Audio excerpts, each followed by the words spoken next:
से एक बहुत अच्छी वकील थी, लेकिन कहते हैं ना, बहू कितनी भी बड़ी तोप क्यों ना हो, सास के सामने तो भीगी बिल्ली ही होती है। अरे जनक, क्या बात है, आज रोटी नहीं मिली अभी तक।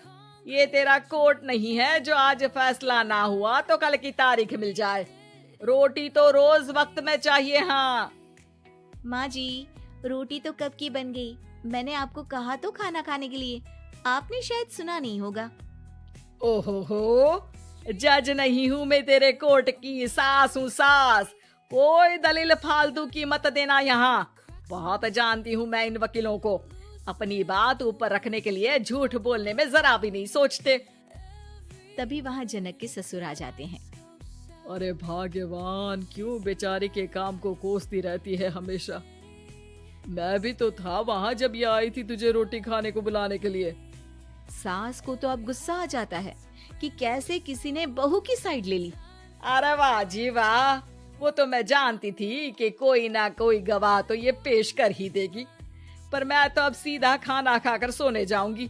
मुझे आदत नहीं है किसी से बहसा बहसी करने की। पता नहीं कैसे ये वकील इतना दिमाग लगाकर खुद तो झूठ बोलते ही हैं, साथ में झूठे गवाह भी ले आते हैं। जनक को सास के ताने सुनने की अब आदत सी पड़ जाती। एक दिन जनक वकील की ड्रेस पर काला कोट पहनकर कोर्ट के लिए निकल ही रही होती है कि अरे कहाँ चली काला कौवा बनकर। टोक दिया ना, अब कोर्ट तो वकील वाली ड्रेस पहनकर ही जाऊंगी ना। वाह भाई वाह, दामिनी तो मैंने भी देखी है। सन्नी पाजी ने ऐसा ही कोट पहना था और कहा था कि तारीख पर तारीख, तारीख पर तारीख। मतलब कि कोई बात करनी है तो बोलिए, वरना वक्त नहीं है मेरे पास खराब करने के लिए। अरे पता नहीं तुझ में क्या देखा मेरे बेटे ने, सारा दिन वकीलों वाली बहस करती है, भोली भाली सास के साथ। अच्छा सुन, जो इतनी बहस मेरे आगे करती है ना, जरा अपने बॉस से कर ले, जो 1 साल भी ना हुए तेरी शादी को और काले कपड़े पहना दिए। अंदर जा और लाल कोट पहन कर आ, पता तो चले कि नई नवेली शादी हुई है। अरे माँ जी, कोर्ट में मेरा बॉस क्या करेगा, ये तो पूरे देश की ड्रेस है वकीलों के लिए। लेकिन सास तो ठहरी सास। अच्छा, तो कोई जरूरत नहीं है 2-4 साल कोर्ट जाने की। शादी थोड़ी पुरानी हो जाए तब इजाजत दे दूंगी मैं तुझे काले कपड़े पहनने की। अब क्या था, मन मारकर जनक को लाल रंग का कोट पहनकर कोर्ट जाना पड़ता है। उसके जाने के बाद आहा, बढ़िया, ये पूरे देश की ड्रेस की बात करने वाली। अरे पहना दिया ना लाल कोट। अब सास आए दिन या तो जनक को उसके काम का ताना देती या फिर उसका काम छुड़वा देने की धमकी।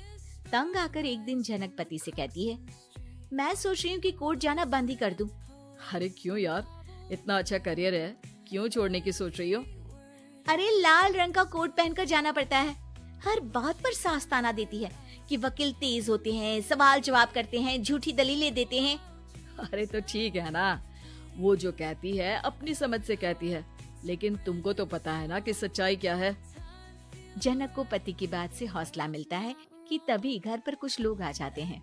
अरे आइए पंच साहब, कैसे आना हुआ?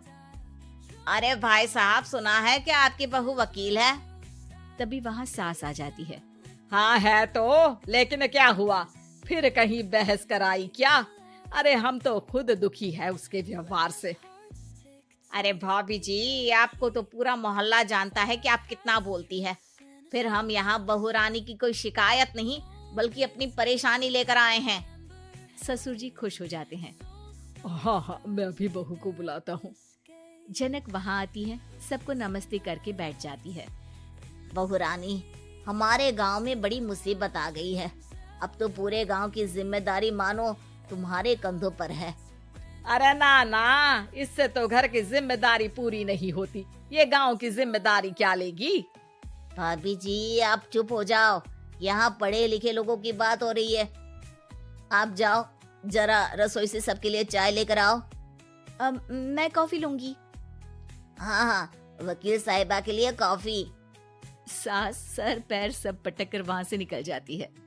बहू, गांव में पानी नहीं आ रहा है, पड़ोसी राज्य ने हमारा पानी रोक रखा है। इसका मामला तो बड़े कोर्ट में चलेगा पंच जी, लेकिन ऐसा क्यों? वो राज्य हम लोगों से पानी के पैसे मांग रहा है। अब आधे गांव में पानी की सप्लाई खत्म हो गई है बहुरानी। अच्छा पंच साहब, बात गांव की है तो मैं जरूर केस लड़ूंगी। यहाँ एक बार फिर सास की एंट्री हो जाती है। अरे वाह जी वाह, ये काम करवा लो, आप हमारी बहू से बहुत अच्छा करती है। मैं हूँ सीधी सादी सास। इस लड़की ने कैसे लड़ लड़ कर मुझे साइड कर रखा है, ये तो अब आपको पता चल ही जाएगा। अरे भाभी जी, आपकी आवाज तो पूरे गांव को सुनाई पड़ती है जब आप बहू रानी को सुंदर वचन सुना रही होती हैं। अरे वकील बहू मिली है, फक्र करो फक्र। हाँ जी हाँ, सारी फकर तो हम लोग ही करें। खैर, अब जो केस लड़ेगी और पानी गांव में आ जाता है तो पंच साहब लिख कर देना होगा कि हैंड पाइप में सबसे पहले मेरी बाल्टी और घड़ा भरेगा। अरे फिर तो हम बहू रानी के नाम पर घर पर ही सप्लाई दे देंगे, लेकिन ये इतना आसान नहीं है। बहू, गांव के पास अभी वकील करने की भी पैसे नहीं है तो। अरे पंच साहब, ये मेरे गांव का मामला है, मैं आपसे एक भी पैसा नहीं लूंगी। सास को बहू की बात पर गुस्सा आ जाता है, लेकिन सबके जाने के बाद झनक मन लगाकर गांव की परेशानियों को दूर करने में लग जाती है। और वो दिन भी आता है कि झनक केस जीत जाती है। अरे आज तो प्लम्बर आकर घर तक पाइप लगा गया है। खुश हो जाओ, मेरे कारण तुम लोगों को घर के अंदर ही पानी मिल जाएगा।